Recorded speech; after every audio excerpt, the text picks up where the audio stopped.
Благодарам, председателе. Почитувана колежке, че немав намера да дискутирам на темата за здравството, затоа што навистина ниту по струка, ниту по област интересиран сум далеко од ова област, меѓутоа бидејќи вие како доктор зборувавте политички во врска со овој предлог закон, не спомнавте ниту една реченица во врска со законот за кој што денеска дискутираме, тогаш политички ќе ви реплицирам. Спомнавте во вашето излагање на реченица, замислите кое е малтретирање. Замислите кое малтретирање вие го правите овде. Тоа е ваше демократско легитимно право секој од вас да се јави овде на збор.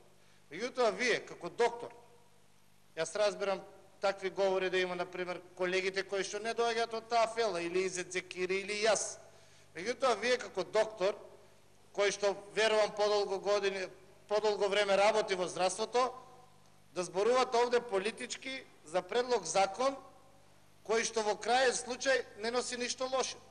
Кажете ми, еве како пратеник кој што доаѓа директно од здравството, што е лошо во предлог закон? Што е лошо во оваа задолжица? Што досега ние како држава, и еве јас како граѓанин на оваа држава, како корисник на услугите на оваа јавно здравство, ќе изгубам од тоа што сум го имал претходно? Дали овој закон ќе донесе нешто штета или дали со овој предлог закон ние ќе изгубиме некое право кое што до сега сме го имали? Јас мислам дека не. Овој закон за здравствена задолжница се донесува за одредување на некои правила на игра меѓу јавните здравствени установи и престанете нели да го користите само клиничкиот центар, бидејќи како што го прочитав законот, мислам дека овие задолжници важат за сите јавни здравствени установи.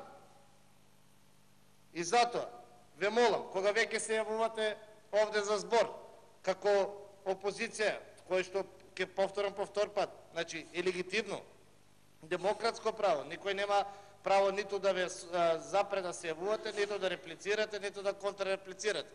Меѓутоа, дајте барем вие како луѓе од фелата, кои што доаѓате од таа фела, на нас пратениците кои што немаме допирни точки со здравството, па со вашите излагања да ни објаснете малце кое е тоа право кое што јас до сега сум го имал, а кое што со здравствената задолжица ќе го изгубам.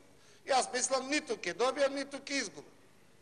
Веројатно тоа е тоа кое што треба да се регулираат одредени правила на игра и овде не малтретирате сега цел ден со празни зборови колку директори имало на клиничкиот центар, колку управен одбор, колку пари се трошило, како ние да сме паднати од Марс и не знаеме какво беше здравството во времето на СДСМ, каде што правило беше од дома да си носите и шприцеви, инекции, вати и така натаму. И сега овде ќе не малтретирате 3 дена. Срамо.